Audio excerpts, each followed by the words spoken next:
الحمدللہ وحدہ والصلاة والسلام علی من لا نبی بعدہ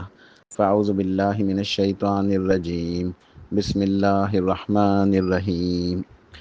محرم الحرام کی سیریز کا یہ 10واں درس ہے۔ پچھلے دروس کے اندر ہم صحابہ کرام کے متعلق جو قرآن پاک کی آیات ہیں ان کی فضیلت میں، ان کے مقام و مرتبے میں وہ پڑھی تھی۔ آج کے درس میں بھی انشاءاللہ صحابہ کرام کا ذکر خیر ہوگا اور ان کا مقام اور مرتبہ، ان کی عظیم فضیلت بیان ہوگی۔ لیکن آج ہم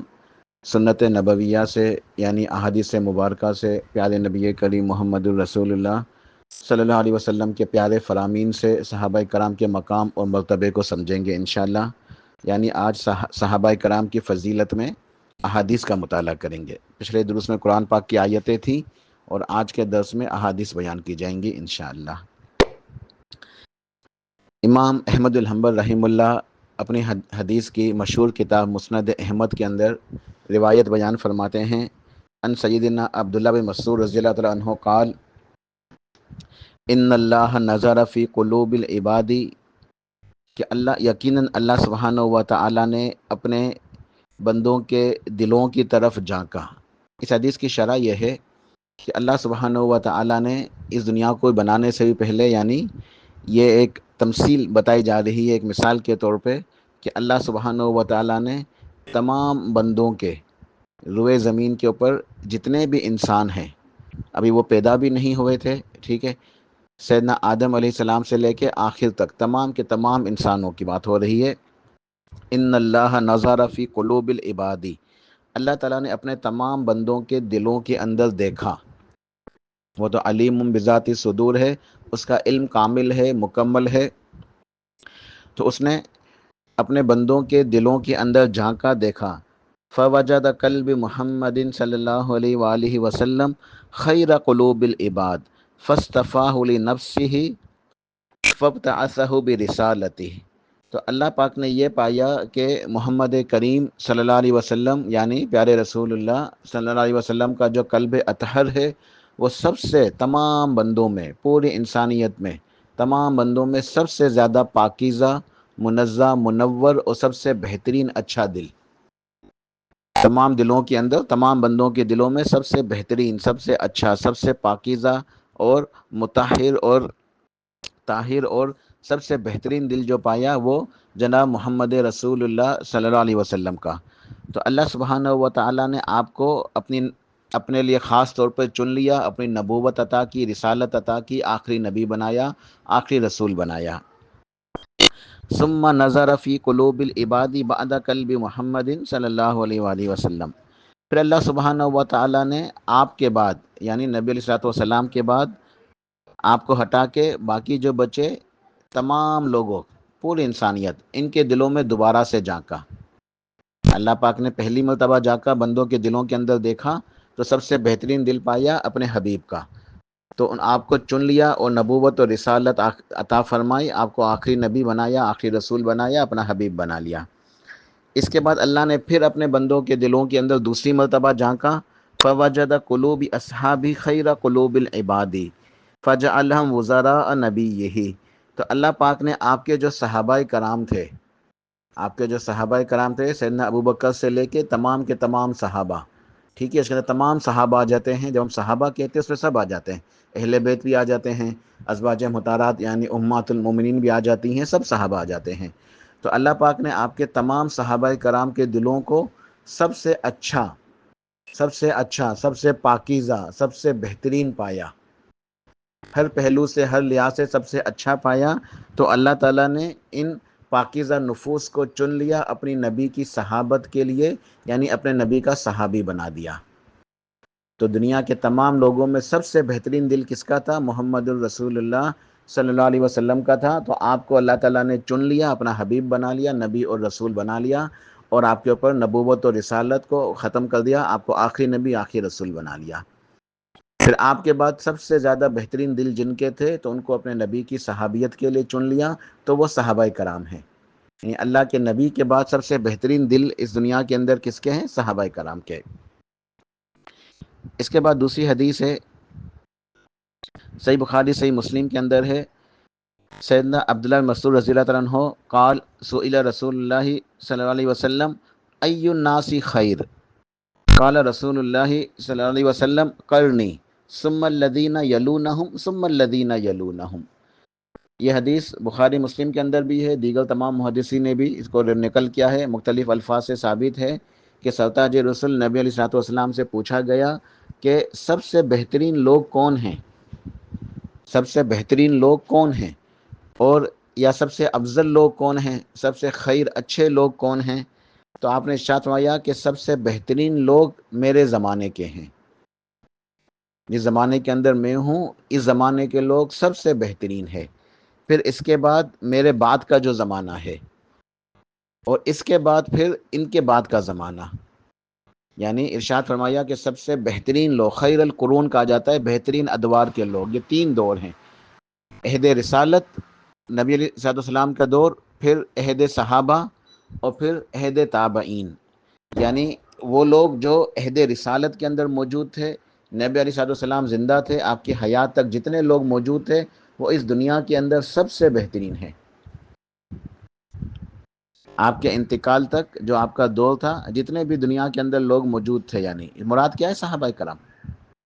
تمام لوگوں میں سب سے بہترین کون ہے؟ صحابہ کرام، پھر اس کے بعد ان کے بعد آنے والے دور، یعنی اللہ کے نبی کا دور، پھر صحابہ کا دور، اس کے بعد تابعین کا دور،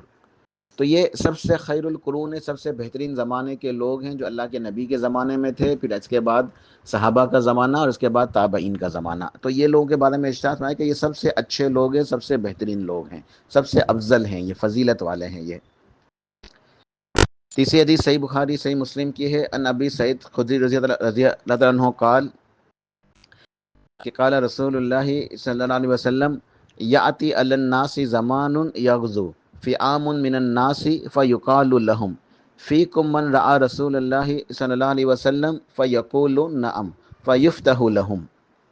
نبی علیہ الصلوۃ والسلام نے ارشاد فرمایا کہ لوگوں پر زمانہ آئے گا، یعنی ایک زمانہ ہوگا جب لوگ جو ہے وہ جہاد کریں گے، لڑائی کریں گے، تو پوچھا جائے گا کہ کیا تمہارے اندر کوئی ایسا شخص موجود ہے جو اللہ کے نبی کا صحابی ہو؟ کیا اس لشکر کے اندر جو جہاد کے لیے گیا ہے اس لشکر کے اندر کوئی ایسا شخص موجود ہے جو اللہ کے نبی کا صحابی ہو؟ تو کہا جائے گا کہ ہاں صحابی اس لشکر کے اندر موجود ہے، تو اس صحابی کی وجہ سے اللہ سبحانہ و تعالی اس لشکر کو فتح عطا فرمائے گا، اس صحابی کی وجہ سے، چونکہ لشکر کے اندر ایک صحابی موجود ہے تو صحابی کی وجہ سے اللہ سبحانہ و تعالی اس لشکر کو فتح عطا فرمائے گا، لشکر کامیاب ہو جائے گا۔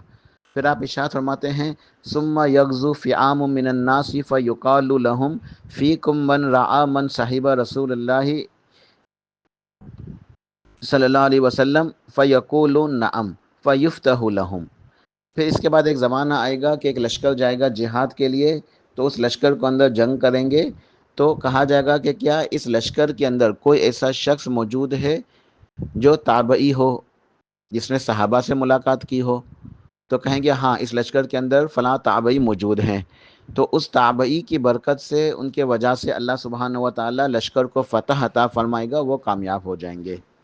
پھر ارشاد فرمایا ثم یغزو فئام من الناس فیقال لهم هل فیکم من رعا من صحب رسول اللہ صلی اللہ علیہ وسلم فیقول نعم فیفتح لهم۔ پھر ایک لشکر اس کے بعد کسی زمانے میں روانہ ہوگا، تو اس لشکر کو دوران جہاد، جنگ کے دوران یہ پوچھا جائے گا کہ کیا تمہارے اندر کوئی ایسا شخص موجود ہے جو تبع تابعی ہے، یعنی جس نے تابعی سے ملاقات کی ہے، جس نے تابعی سے ملاقات کی ہے، جنہوں نے اتباع کی، تابعین کی، یعنی ایک ہیں صحابہ کرام، صحابہ کرام کے بعد ہیں تابعین، پھر تبع تابعین، تو ان تینوں کی جو ہے نا فضیلت ہے، صحابہ سب سے افضل ہیں، اس کے بعد تابعین، ان کے بعد تبع تابعین، تو اس لشکر کے اندر کوئی ایسے لوگ موجود ہوں گے جو تبع تابعین ہوں گے، تو ان کی فضیلت کی وجہ سے اللہ تعالیٰ ان کی وجہ سے اس لشکر کو فتح عطا فرمائے گا، وہ لوگ کامیاب ہو جائیں گے۔ تو یہ صحیح حدیث ہے بخاری مسلم کی، جس کا مفہوم یہ ہے کہ جس لشکر کے اندر صحابہ کرام موجود ہیں، اللہ پاک ان کی مدد فرمائے گا، ان کی نصرت فرمائے گا، اور وہ لشکر کو کامیابی ملے گی، کیونکہ اللہ کے نبی کے صحابہ اس لشکر کے اندر موجود ہیں، تو یہ صحابہ کرام کی فضیلت ہے۔ پھر کوئی لشکر روانہ ہوگا تو اس لشکر کے اندر صحابہ نہیں ہوں گے، وہ دنیا سے جا چکے ہوں گے، لیکن کوئی تابعی موجود ہوں گے۔ تو ان تابعین کی وجہ سے کہ ان کی بھی فضیلت ہے کہ انہوں نے صحابہ کرام سے ملاقات کی ہے، ان سے علم حاصل کیا، ان کو دیکھا، اللہ سبحانہ و تعالیٰ اس لشکر کی مدد فرمائے گا، اس کی حمایت نصرت ہوگی، اور اللہ کی توفیق سے اللہ کی مدد آئے گی اور وہ کامیاب ہو جائیں گے، انہیں فتح حاصل ہوگی۔ پھر ایک اور لشکر جائے گا تو اس کے اندر تبع تابعین موجود ہوں گے، تو اللہ تعالیٰ تبع تابعین کی موجودگی کی وجہ سے بھی اس لشکر کی مدد فرمائے گا، نصرت ہوگی اور اللہ کی توفیق سے فتح حاصل ہوگی۔ تو یہ ان لوگوں کے درجات ہیں کہ انبیاء کے بعد سب سے افضل صحابہ کرام ہیں، اس کے بعد تابعین ہیں، پھر تبع تابعین ہیں۔ چوتھی حدیث یہ امام ترمذی نے، امام احمد بن حنبل رحمہ اللہ نے، امام ابن حبان نے، بہقی نے اس حدیث کو نقل کیا ہے، جامع ترمذی کے اندر موجود ہے، مسند احمد کے اندر، اور ابن حبان بہقی وغیرہ کی روایت ہے۔ اور یہ روایت کے اندر ایک راوی کے اوپر جو ہے نا کچھ علماء نے جو ہے نا وہ جرح کی ہے، لیکن تحقیق سے جو ہے نا محدثین کے بعد ثابت ہے کہ یہ حدیث حسن لغیرہ ہے، یعنی حدیث حسن درجے کی ہے، بشواہد ہی کہ اس کے زیادہ شواہد موجود ہیں، اور وہ جو جن کے اوپر جرح اس کی تعدیل کی گئی۔ بہرحال تو حدیث جو ہے یہ علم حدیث کا ایک موضوع ہے، بہرحال یعنی خلاصہ یہ کہ حدیث حسن ہے، یہ حدیث صحیح ہے، تو یہ صحیح حدیث ہے۔ روایت یوں ہے، ان عبداللہ بن مغفل رضی اللہ عنہ قال قال رسول اللہ صلی اللہ علیہ وسلم اللہ اللہ فی اصحابی لا تتخذوا اصحابی غرضا بعدی فمن احبهم فبحبی احبهم ومن ابغضهم فببغضی ابغضهم ومن آذاهم فقد آذانی ومن آذانی فقد آذى اللہ ومن آذى اللہ یؤشک ان یأخذہ۔ بڑی نصیحت ہے ہمارے لیے اس حدیث شریف کے اندر۔ اللہ کے نبی علیہ الصلوۃ والسلام ارشاد فرماتے ہیں کہ اللہ اللہ فی اصحابی، کہ میں تمہیں نصیحت کرتا ہوں کہ میرے صحابہ کے بارے میں اللہ سے ڈرو، میرے صحابہ کے بارے میں اللہ سے ڈرو۔ میں تمہیں ایک نصیحت کر رہا ہوں، تمہیں یاد دہانی کرا رہا ہوں کہ میرے صحابہ کے بارے میں اللہ تعالیٰ سے ڈرتے رہو، میرے صحابہ کے بارے میں اللہ تعالیٰ سے ڈرتے رہو۔ اور دیکھو ہرگز میرے صحابہ کرام کو ہدف ملامت نہیں بنانا۔ لا تتخذوا اصحابی غرضا بعدی، غرضاً کہتے ہیں کہ ہدف ملامت کرنا، کہ میرے بعد ارشاد فرمایا کہ غرضاً بعدی، میرے بعد، میرے جانے کے بعد میرے صحابہ کے اوپر تنقید نہیں کرنا، ان کو ملامت کا ہدف نہیں بنانا، ہدف ملامت نہیں بنانا، ان کے اوپر اعتراضات نہیں کرنا، ان کے اوپر تنقید نہیں کرنا، ان کی تنقیص نہیں کرنا، ان کے اندر نقص نہیں نکالنا، ان کی غلطیوں کی نشاندہی نہیں کرنا، ان کی غلطیوں کو جان بوجھ کے جو ہے ہائی لائٹ کر کے اجاگر نہیں کرنا، ان کی غیبت نہیں کرنا، انہیں سب و شتم کا نشانہ نہیں بنانا، انہیں برا بلا نہیں کہنا، انہیں لعن طعن نہیں کرنا۔ یہ تمام معنی جو ہے نا اس کے اندر مراد ہیں، یہ ساری باتیں اس کے اندر آ جاتی ہیں کہ لا تتخذوا اصحابی غرضا بعدی، کہ میرے صحابہ کرام کو میرے بعد کوئی ہدف ملامت نہ بنانا، تنقید نہ کرنا، ان کے اوپر اعتراضات نہیں کرنا، ان کی تنقیص نہیں کرنا، نقص نہیں نکالنا، ان کے اوپر لعن طعن نہ کرنا، ان کی غیبت نہیں کرنا، سب و شتم کا جو ہے نا وہ نشانہ نہیں بنانا، اور نہ ان کو برا بلا کہنا، بلکہ ہمیشہ ان کے بارے میں اچھے جذبات رکھنا اور ذکر خیر کرنا۔ پھر ارشاد فرمایا کہ جو ان سے محبت کرتا ہے تو پس وہ میری وجہ سے ان سے محبت کرتا ہے۔ ذرا دھیان سے سنیں حدیث کے الفاظ کہ جو ان سے، یعنی کن سے؟ صحابہ کرام سے، جو میرے صحابہ کرام سے محبت کرتا ہے تو وہ حقیقت میں میری محبت کی وجہ سے صحابہ سے محبت کرتا ہے۔ دیکھیں کتنی عظیم جو ہے نا ایک نصیحت ہے کہ جو میرے صحابہ سے محبت کرتا ہے پس وہ حقیقت میں میری محبت کی وجہ سے میرے صحابہ سے محبت کرتا ہے۔ یعنی جو صحابہ کرام سے محبت کرنے والے، عقیدت رکھنے والے، ان کے لیے دعائیں کرنے والے ہیں نا، وہ کون ہیں؟ اللہ کے نبی سے محبت کرنے والے۔ صحابہ کرام سے محبت کرنا اللہ سے کے نبی صلی اللہ علیہ وسلم سے محبت کی علامت ہے۔ یہ سرتاج رسول سرور کائنات صلی اللہ علیہ وسلم کی محبت کی نشانی ہے۔ تو جو شخص چاہتا ہے کہ اللہ کے نبی سے محبت کرے تو اس کے لیے پھر لازم ہے کہ وہ صحابہ کرام سے بھی محبت کرے۔ جو شخص اللہ کے نبی سے محبت کرنا چاہتا ہے پھر وہ صحابہ کرام سے بھی محبت کرے گا۔ آپ نے ارشاد فرمایا کہ جو ان سے محبت کرتا ہے تو پس وہ میری محبت کی وجہ سے ان سے محبت کرتا ہے، اور ارشاد فرمایا اور جو ان سے بغض رکھتا ہے، جو ان سے نفرت کرتا ہے، تو وہ حقیقت میں میرے بغض کی وجہ سے ان سے نفرت کرتا ہے۔ ان کے دلوں کے اندر اصل حقیقت کیا ہے کہ میری نفرت موجود ہے۔ یہ حدیث کا یہ جز جو ہے نا، یہ ہمیں بڑی غور و فکر کی دعوت دیتا ہے۔ اس پہ تدبر تذکر کرنا چاہیے کہ وہ لوگ جو صحابہ کرام سے بغض رکھتے ہیں، ان کی حقیقت کیا ہے، اس کی وجہ کیا ہے، وہ کیوں صحابہ کرام سے بغض رکھتے ہیں۔ صحابہ کرام کو بغض رکھنا، ان کو برا بلا کہنا، انہیں اپنی تنقید کا نشانہ بنانا، ان کے اوپر ملامت کرنا، ان کے اندر نقص نکالنا، ان کی برائیوں کو جو ہے نا ڈھونڈ ڈھونڈ کے جو ہے نا وہ نکالنا، ان کے آپس کے اختلافات، ان کے تنازعات جو ہوئے ہیں، تو ان سب کے اوپر باتیں کرنا۔ اصل ہدف کون ہے؟ صحابہ نہیں ہیں، اصل ہدف تو اللہ کے نبی ہیں صلی اللہ علیہ وسلم، اصل ہدف تو اللہ کا دین ہے، اصل ہدف تو اللہ ہے۔ یہ صدی سے بات ثابت ہو رہی ہے۔ جو صحابہ کرام سے نفرت کرتے ہیں، بغض رکھتے ہیں، ان کی تنقید کا، ان کو یہ جو بغض نکالنا، یہ جو وجہ ہے نا، اس کا اصل ہدف جو ہے، اصل ٹارگٹ، ایکچوئل ٹارگٹ صحابہ کرام نہیں، بلکہ اللہ کے نبی، اللہ کا دین، خود اللہ کی ذات ہے۔ کیونکہ صحابہ کرام کو چننے والے کون ہے؟ اللہ کی ذات ہے۔ ان کو اپنے نبی کی صحابت کے لیے کس نے چنا؟ اللہ نے۔ ان کو فضیلت کس نے عطا کی؟ اللہ نے۔ ان سے محبت کون کرتا ہے؟ اللہ محبت کرتا ہے، اللہ کے نبی محبت کرتے ہیں۔ تو اصل میں یہ بات ہے جو نبی علیہ السلام نے ارشاد فرمایا کہ جو ان سے محبت کرتا ہے تو میری محبت کی وجہ سے ان سے محبت کرتا ہے، اور جو ان سے بغض رکھتا ہے، ان سے نفرت کرتا ہے، تو میرے بغض کی وجہ سے، میری نفرت کی وجہ سے ان سے بغض و نفرت رکھتا ہے۔ اور بڑی اس کے اندر جو ہے نا غور و فکر اور تدبر کے لیے جو ہے نا بڑی نصیحتیں ہیں، اس کے بعد ذرا سوچ بچار کرنی چاہیے۔ اللہ کے نبی سے حسد کون کرتا ہے؟ اللہ کے نبی کے لیے بغض کس کے دل کے اندر ہے؟ اللہ کے نبی کے لیے بغض اور نفرت اور عناد اور عداوت یہ کس کے لیے ہے؟ کن کے دلوں میں ہے؟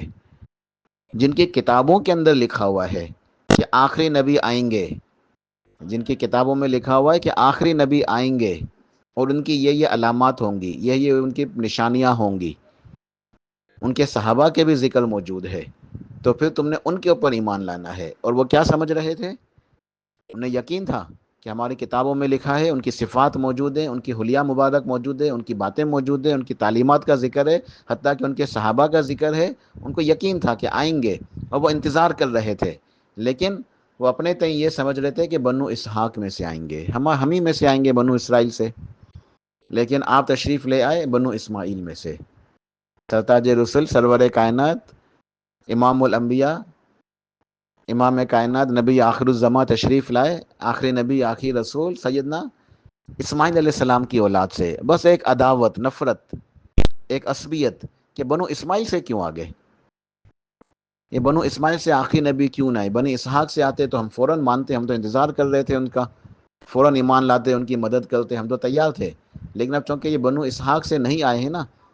بنو اسماعیل سے آئے ہیں، بس اب اس وجہ سے کہ ہم جانتے ہیں کہ یہ حق ہے، لیکن پھر بھی نہیں مانیں گے۔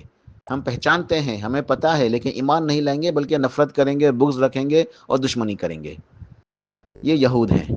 ٹھیک ہے؟ تو جو آج جو ہے نا، جو صحابہ کرام سے جو ہے نا یہ سارے معاملات کرتے ہیں نا، ان کو بھی پتہ ہے، وہ ساری باتیں جانتے ہیں، وہ ساری حقیقتیں پتہ ہیں صحابہ کے بارے میں، لیکن بس ایک بغض ہے، ایک نفرت ہے، ایک حسد ہے۔ تو ان کی جو حقیقت ہے وہ وہی ہے، ٹھیک ہے؟ تو نبی علیہ السلام ارشاد فرماتے ہیں کہ جو ان سے محبت کرے گا صحابہ سے، وہ میری محبت کی وجہ سے ان سے محبت کرتا ہے، اور جو ان سے بغض رکھتا ہے، نفرت کرتا ہے، وہ مجھ سے بغض رکھنے کی وجہ سے ان سے جو ہے نا وہ بغض و نفرت رکھتا ہے۔ پھر ارشاد فرمایا حدیث میں آگے کہ جو انہیں تکلیف دیتا ہے، جس نے تکلیف دی صحابہ کو، بس اس نے حقیقت میں مجھے تکلیف دی، اور جس نے مجھے تکلیف دی بس اس نے اللہ کو تکلیف دی، اور جس نے اللہ کو تکلیف دی تو ان قریب اللہ تعالیٰ اس سے بدلہ لے گا۔ اس کی تفسیر میں علماء کہتے ہیں کہ ان کے اوپر دنیا میں بھی عذاب ہے، دنیا میں بھی اللہ کی لعنت ہے، اور آخرت کے اندر بھی۔ اپنی آنکھوں سے ہم دیکھ سکتے ہیں ان کے معاملات کو، آج ہم دنیا کے اندر بھی اور آخرت کے اندر تو ہے ہی۔ تو یہ حدیث صحیح ہے، ترمذی کی ہے، اور بالکل یہ حسن درجے کی صحیح حدیث ہے۔ اگلی حدیث ہے بخاری مسلم کی، ان ابی سعید خدری رضی اللہ تعالیٰ عنہ قال قال رسول اللہ صلی اللہ علیہ وسلم لا تسبوا اصحابی فلو ان احدکم انفق مثل احد ذهبا ما بلغ مد احدہم ولا نصیفہ. آپ نے ارشاد فرمایا، بخاری مسلم کے اندر بھی ہے، دیگر جو ہے نا وہ کتب احادیث کے اندر بھی موجود ہے، کہ میرے صحابہ کو برا بلا نہ کہو، میرے صحابہ کے اوپر بات نہ کرو، ان کے اوپر تنقید نہ کرو، میرے صحابہ کے خلاف زبان نہ کھولو، میرے صحابہ کو برا بلا نہ کہو. تم میں سے کوئی ان کے مرتبے کو پہنچ ہی نہیں سکتا اگر تم میں سے کوئی اگر احد پہاڑ کے برابر، کتنا پہاڑ، احد پہاڑ کے برابر سونا صدقہ کرے، اور میرے کسی صحابی نے اگر ایک مٹھی یا آدھی مٹھی اناج بھی صدقہ کیا ہے اللہ کے راستے میں، تو اللہ سبحانہ و تعالی نے جو اجر و ثواب میرے صحابی کو دینا ہے، تم اس اجر و ثواب تک پہنچ نہیں سکتے.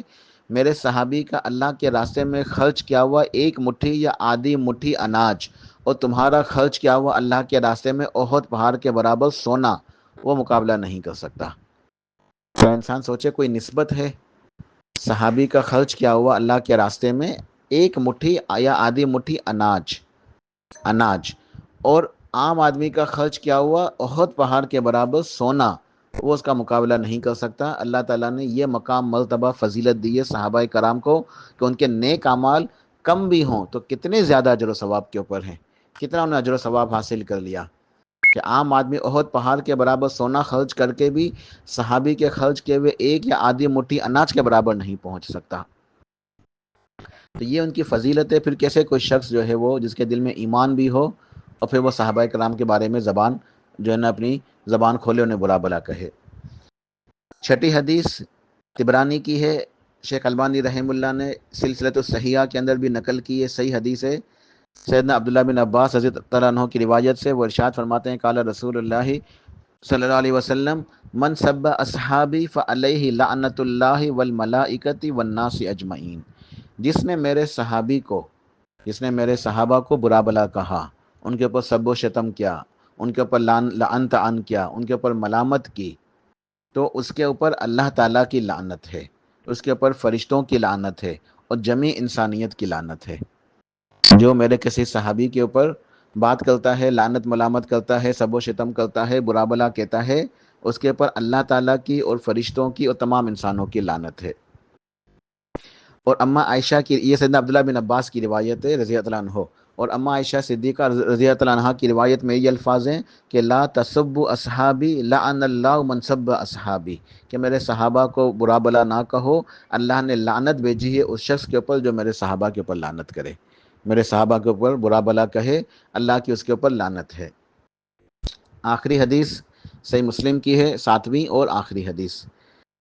صحیح مسلم کی روایت، ان ابو موسیٰ الاشعری رضی اللہ عنہ قال قال رسول اللہ صلی اللہ علیہ وسلم، النجوم امنۃ السماء فاذا ذهبت النجوم اتى السماء ما توعد وانا امنۃ لاصحابی فاذا ذهبت اتى اصحابی ما يوعدون واصحابی امنۃ لامتی فاذا ذهب اصحابی اتى امتی ما يوعدون. یہ حدیث کے اندر بھی بڑی عظیم ایک جو ہے نا نصیحت ہے، غور و فکر کرنے کے لیے. اللہ کے پیارے رسول صلی اللہ علیہ وسلم ارشاد فرماتے ہیں کہ یہ جو ستارے ہیں آسمانوں پر ہم دیکھتے ہیں، یہ آسمانوں کی امان ہیں. امانتن سے مراد یہ ہے کہ امان ہے، یعنی امن و سلامتی کا ذریعہ ہے، بچاؤ ہے، حفاظت ہے. امانتن کا مطلب کیا ہے؟ امان، امن و سلامتی کی ضمانت، بچاؤ، دفاع یا حفاظت. اور جب تک یہ ستارے جو ہیں آسمان کے اوپر موجود ہیں، آسمان محفوظ ہے. اور جب یہ ستارے چلے جائیں گے تو آسمان کے اوپر وہ چیز آ جائے گی جس کا اس سے وعدہ کیا گیا تھا. صحیح مسلم کی حدیث ہے، اور صحیح مسلم کی شرح جو سب سے مشہور، سب سے معروف، سب سے بہترین اچھی شرح کی ہے وہ امام نووی رحمہ اللہ نے کی ہے. جو صحیح مسلم کی سب سے مشہور اور سب سے اچھی شرح امام نووی رحمہ اللہ. تو امام نووی رحمہ اللہ نے صحیح مسلم کی شرح کے اندر اس بات کو لکھا ہے کہ اس کا مطلب یہ ہے کہ جب تک ستارے موجود ہیں آسمان باقی ہے، اور جب اللہ کا حکم آئے گا، یعنی جب قیامت آئے گی تو یہ ستارے گر پڑیں گے. یہ ستارے آسمان کی طرف جو ہے اوپر نہیں رہیں گے، گر پڑیں گے. ان ستاروں کے گرتے ہی آسمان پھٹ جائے گا، آسمان ریزہ ریزہ ہو جائے گا، چورا چورا ہو جائے گا، آسمان بھی گر جائے گا، اور قیامت برپا ہو جائے گی، یعنی اللہ کا حکم آ گیا، قیامت آ جائے گی. تو قیامت جب آئے گی تو سب سے پہلے ستارے گریں گے، اس کے بعد آسمان ٹوٹے گا۔ تو روایت کا مفہوم یہ ہے کہ جب تک ستارے آسمانوں کے اوپر ہیں تو یہ قیامت نہیں آئے گی، اور آسمان جو ہے یہ محفوظ ہے، آسمان کے لیے امان ہے۔ لیکن جب اللہ کا امر آئے گا، اللہ کا حکم آئے گا، تب آسمان ٹوٹے گا، لیکن آسمان کے ٹوٹنے سے، آسمان کے گرنے سے پہلے یہ ستارے گریں گے، یہ ستارے ٹوٹیں گے، اس کے بعد آسمان گرے گا۔ تو یہ ستارے آسمان کے لیے امان ہیں، اس کی حفاظت کا ذریعہ ہے۔ جب تک ستارے موجود ہیں آسمان کو کچھ بھی نہیں ہوگا۔ جب ستارے نہیں رہیں گے تو آسمان کے اوپر وہ آ جائے گا جو اللہ نے اسے وعدہ کیا، یعنی قیامت، اور آسمان ٹوٹ جائے گا، گر جائے گا، پھٹ جائے گا۔ پھر ارشاد فرمایا کہ میں اپنے صحابہ کے لیے امان ہوں۔ سرتاج رسول صلی اللہ علیہ وسلم ارشاد فرما رہے ہیں کہ میں اپنے صحابہ کے لیے امان ہوں، جب تک میں موجود ہیں میرے صحابہ محفوظ ہیں، اور جب میں چلے جاؤں گا، یعنی میرا انتقال ہو جائے گا، تو میرے صحابہ کے اوپر وہ چیز آ جائے گی جس کا اللہ تعالیٰ نے ان سے وعدہ کیا ہے۔ یعنی پھر فتنے رونما ہوں گے، جنگیں ہوں گی، ارتداد۔ اللہ کے نبی علیہ السلام کے انتقال کے بعد لوگ، بہت سارے قبیلے جو ہے وہ اسلام سے پھر گئے، مرتد ہو گئے۔ بہت سارے لوگوں نے زکوٰۃ دینے سے انکار کر دیا۔ بہت سارے جھوٹے نبی جو ہے ان کا ظہور ہو گیا، اور جھوٹے نبیوں نے جو ہے نا وہ اپنی نبوت کا اعلان کر دیا، تو بہت سارے فتنے ہوئے، بہت سارے اختلافات ہو گئے۔ پھر سیدنا ابوبکر صدیق رضی اللہ عنہ نے جو ہے نا وہ، اللہ نے انہیں توفیق عطا فرمایا، انہوں نے ان سب کا مقابلہ کیا اور ان سب کے خلاف جہاد کیا۔ تو بہرحال جب تک اللہ کے نبی تھے صحابہ محفوظ تھے، امان میں تھے، لیکن جب اللہ کے نبی جو ہے وہ چلے گئے، ان کا انتقال ہو گیا، تو فتنے ہوئے، جنگیں ہوئی، ارتداد کی جنگیں ہوئی، اور جو مانعین زکوٰۃ تھے ان سے جنگیں ہوئی، جھوٹے نبی ظاہر ہوئے، ان کے خلاف جہاد ہوئے، اختلافات ہوئے بہت سارے، تو مسائل ہوئے۔ پھر ارشاد فرمایا کہ میرے صحابہ جو ہیں وہ اس امت کے لیے امان ہیں، جب تک میرے صحابہ ہیں یہ امت محفوظ ہے، امت جو ہے وہ سلامتی میں ہے، امت جو ہے وہ عافیت کے اندر ہے جب تک میرے صحابہ موجود ہیں۔ جب تک میرے صحابہ موجود ہیں امت کے اندر، میری امت امن و سلامتی میں ہے، حفاظت میں ہے، وہ بچی ہوئی ہے، ان کا دفاع ہے میرے صحابہ، وہ سلامتی کی ضمانت ہے، وہ عافیت ہیں۔ اور جب میرے صحابہ چلے جائیں گے دنیا سے، ان کا انتقال ہو جائے گا، تو میری امت کے اوپر وہ چیز آ جائے گی جس کا ان سے وعدہ کیا گیا ہے۔ تو امام نووی رحمہ اللہ اس کے تفسیر میں لکھتے ہیں کہ جب صحابہ کرام چلے گئے، پھر بدعتیں رائج ہوئیں، پھر حوادث ہوئے، پھر حادثے ہوئے، بڑے بڑے فتنے ہوئے، بڑے بڑے مسائل ہوئے، پھر فرقے بنے، بدعتی فرقے بنے، پھر لڑائیاں ہوئیں، جنگیں ہوئیں، ظلم و ستم ہوا، جو آج تک جاری ہے۔ جب تک صحابہ تھے امن و امان تھا، سلامتی تھی، حفاظت تھی، دین کی حفاظت تھی، دنیا کی حفاظت تھی، سکون تھا۔ جب صحابہ چلے گئے تو پھر طرح طرح کی بدعتیں ہوئی، طرح طرح کے فرقے بنے، اور پھر جو ہے حوادث آئے، ظلم و ستم ہوئے، فتنے آئے، جنگیں ہوئیں، اور یہ ظلم و ستم آج تک جاری ہے۔ تو یہ صحابہ کرام کی فضیلت ہے۔ تو یہ 7 جو ہے نا یہ احادیث میں نے اللہ کی توفیق سے جو ہے نا یہ بیان کی ہیں صحابہ کرام کی جو ہے نا فضیلت میں۔ تو یہ جو میں نے جو موضوع شروع کیا تھا محرم الحرام کی سیریز کے حوالے سے، سب سے پہلے تو محرم کے فضائل اور احکام و مسائل وغیرہ بیان ہوئے، روزوں کے مسائل وغیرہ، کہ ہم نے محرم میں روزے رکھنے ہیں، 9-10 محرم کا روزہ رکھنا ہے، اللہ کی عبادت کرنی ہے، ذکر اذکار کرنا ہے، قرآن پاک کی تلاوت اور استغفار کرنا ہے، ٹھیک ہے۔ اس کے اندر کوئی بدعتیں نہیں کرنی، بدعتوں کا بھی تذکرہ ہوا۔ تو ایک جو ہے نا یہ ہمارے 2 یعنی کہ حصے تھے یا 2 پہلو تھے اس سیریز کے۔ 5 جو ہے ابتدائی دروس کے اندر جو ہے محرم کے مسائل، احکام، فضائل وغیرہ بیان ہوئے۔ اب آخر کے 5 جو دروس ہوئے، درس نمبر 6 سے لے کے اس جو ہے نا درس نمبر 10 تک، اس میں صحابہ کرام کے بارے میں جو اہل السنہ کا عقیدہ ہے وہ بیان ہوا۔ تو اس کے بعد جو ہے نا اس کے دلائل بیان ہوئے قرآن پاک سے اور احادیث مبارکہ سے آج انشاءاللہ۔ تو ہمارا یہ موضوع اللہ کی توفیق سے مکمل ہوا الحمدللہ۔ اس کا میں آخری میں خلاصہ بیان کر کے اپنی وائس کو مکمل کرتا ہوں کہ اہل السنہ کا جو عقیدہ ہے حضرات صحابہ کرام کے بارے میں، جو قرآن پاک سے بھی ثابت ہے اور احادیث مبارکہ سے بھی ثابت ہے، وہ یہ ہے کہ تمام کے تمام صحابہ اللہ تعالیٰ کے منتخب کردہ چنے ہوئے لوگ ہیں، پکے اور سچے مومن ہیں، ان کے ایمان کے اوپر شک کی گنجائش نہیں ہے، وہ سب کے سب عادل ہیں، ثقہ ہیں، سچے ہیں، امانت دار ہیں، ان کی گواہی، ان کی روایتیں مقبول ہیں اور مسلم ہیں، معصوم عن الخطا نہیں ہے صحابہ کرام، مگر مغفور ہیں، اللہ نے ان کی غلطیوں سے معافی جو ہے نا وہ معاف کر دی ہیں، وہ ان سب کی مغفرت ہو چکی ہے، وہ مغفور ہیں۔ صحابہ کرام تنقید سے بالا تر ہیں، ان کو حذف ملامت نہیں بنایا جا سکتا، ان کے اوپر تنقید نہیں کی جا سکتی، نہ ان کے ایمان پر نہ ان کے اعمال پر، اور ان سے عقیدت و محبت رکھنا، ان کا ہمیشہ اچھے الفاظ میں ذکر کرنا، ان کے لیے دعائیں کرنا، یہ ہمارے ایمان کے لیے ضروری ہے، واجب ہے، لازمی ہے۔ اور ان کے آپس میں جتنے بھی مشاجرات اگر ہوئے ہیں، تنازعات، اختلافات، ہمیں ان تمام معاملات کے اندر ان کے سکوت اختیار کرنا ہے، یعنی خاموش رہنا ہے۔ اور جو جان بوجھ کے ان کے لغزشوں خامیوں کو ڈھونڈنے کی ناکام کوشش کرے گا اور انہیں جو ہے اپنے ملامت کا ہدف بنائے گا، ان پہ تنقید کرے گا، تنقید کرے گا، نقص نکالے گا جان بوجھ کے، اس کا اپنا ایمان ناقص ہے، وہ صحیح نہیں ہے، وہ گمراہ ہے۔ تو تمام صحابہ کرام، اہل بیت، ازواج مطہرات، امہات المومنین، ان سب سے محبت ایمان اور نیکی اور تقوی کی علامت ہے، اور ان سے بغض و عداوت نفاق اور کفر کی علامت ہے۔ اور انبیاء علیہ الصلوۃ والسلام کے بعد امت میں سب سے افضل صحابہ کرام ہیں، اور صحابہ کرام میں بالترتیب سب سے افضل سیدنا ابوبکر صدیق، پھر سیدنا عمر فاروق، پھر سیدنا عثمان غنی، پھر سیدنا علی بن ابی طالب رضی اللہ تعالیٰ علیہم اجمعین ہیں، جو ہمارے خلفائے راشدین ہیں۔ پھر اس کے بعد جو ہے باقی کے 6 عشرہ مبشرہ ہیں۔ پھر اس کے بعد سابقون الاولون، جو اسلام میں جنہوں نے جو ہے پہلے اسلام لائے، پھر اصحاب بدر ہیں، اصحاب احد ہیں، بیعت رضوان والے صحابہ کرام ہیں، اور دیگر تمام صحابہ جو ہیں وہ شامل ہیں۔ اللہ تعالیٰ تمام کے تمام صحابہ کرام سے راضی ہے، اور وہ سب اللہ تعالیٰ سے راضی ہیں۔ اور